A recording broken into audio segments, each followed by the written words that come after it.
Who all has seen documentaries such as Planet Earth or the Steve Irwin series? Okay. Who has seen documentaries such as Tiger King or Blackfish? What about the 90s classic movie Free Willy? For centuries, aquatic theme parks have been used to display rare and endangered sea animals to the public. For much of this time, it was purely for entertainment of humans and not so much the ethics of preserving endangered species. In more recent years, aquatic theme parks have tried to attempt a gradual shift into animal conservation, but animal rights activists argue that many of these changes are not in the best interests of these animals.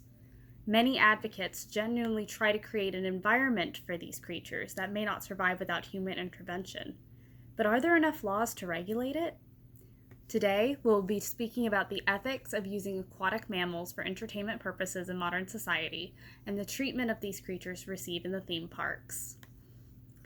Over 50 years ago, a new aquatic theme park entered the scene, SeaWorld, with its star orca whale, Shamu. This theme park used to hold dolphins, as you can see here, sea lions, beluga whales, but most importantly, their prized orca whales. They train these animals to do all these great acts, all for human entertainment. How did they retrieve these animals, though? This park, in theory, sounds like an amazing idea. Educate the public on these glorious animals while watching them in action. What is so wrong with that? Well, for starters, how do we get these animals?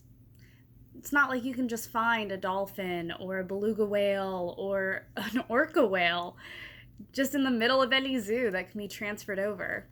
A lot of times, these animals are captured in the sea. They'll have hunters and fishers come to the sea and trap these animals in small enclosures with nets and capture the babies from the moms. And these babies will all be brought over to the parks and put in these little pods. What is so interesting about orca pods, though, is that orcas all speak a different language. So when you put all different orcas from different pods together to form their own, artificial pod, they don't speak the same language. It's the equivalent of putting a French exchange student who doesn't know any English in the same class with you, with a teacher who only speaks German, and the other kid in the class speaks Chinese. How do you get any communication when you all speak different languages? And imagine if you had been taken from your home during that time. How do you handle that? These animals have no way of efficiently communicating with each other, so they're left at the mercy of these trainers. However, how well trained are these trainers? SeaWorld states that these trainers go through years and years of training. However, if you watch the documentary Blackfish, the trainers themselves will tell you that they select these trainers based off their swimming ability, and they'll train them for about 6 to 8 months. And all of the information they receive is from SeaWorld directly and not from any peer-related sources or scientific approach. So a lot of the information that SeaWorld gives these trainers and that they give to the public haven't always proven to be true. For instance, the lifespan of an orca.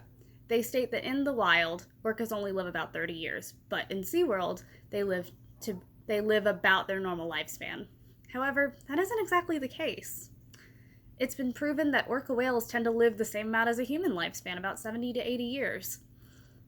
However, how would we know that if SeaWorld tells us differently? Another big thing that in correlation to that would be the Tiger King controversy, if we want to relate that to SeaWorld.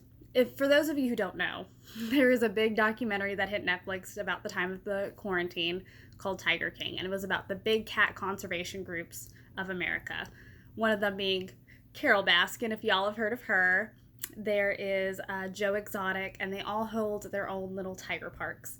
These tiger parks, however, have had a lot of controversy due to the way they acquire the animals, due to the way that the animals are treated, and due to the politics involved with catering these animals and caring for them. To which they made a documentary about, which, in fairness, was more about the drama between two animal owners of two different parks. But it did go a lot into animal conservation. As of recently, there is a lawsuit going on regarding one of those parks. And when I was watching it, I couldn't stop thinking about the SeaWorld controversy right now. For instance, there was the death of a very famous SeaWorld trainer about 10 years ago, and her name was Dawn Brancho.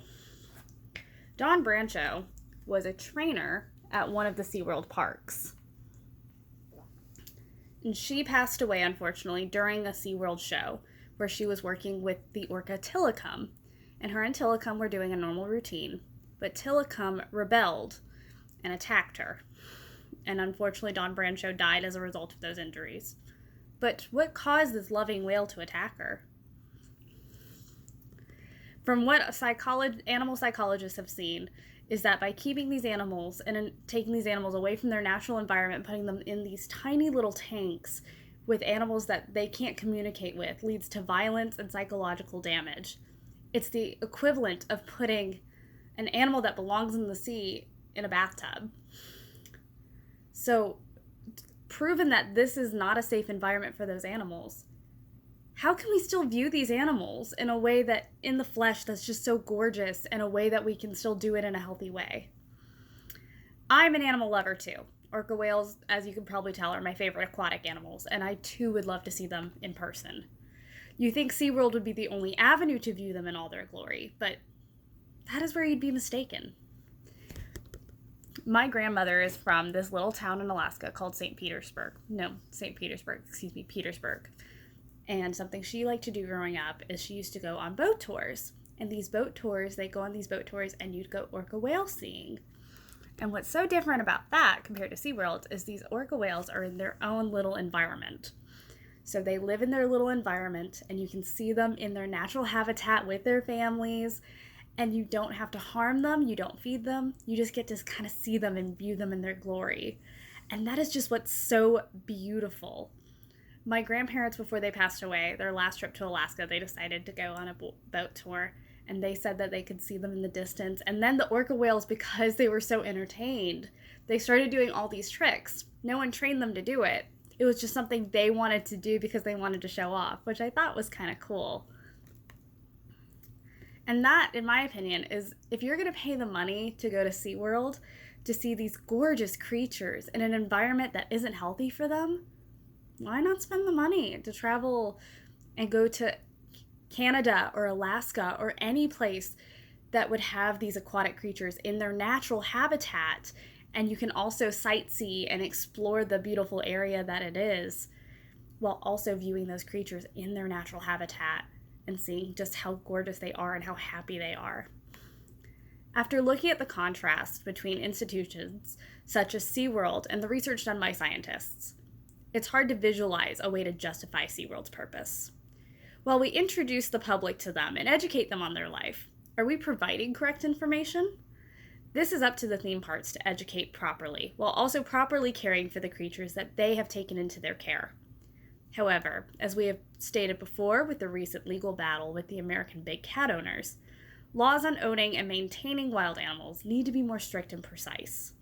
There cannot be any more room for error when it comes to taking another's life in your hands, even when it's not human.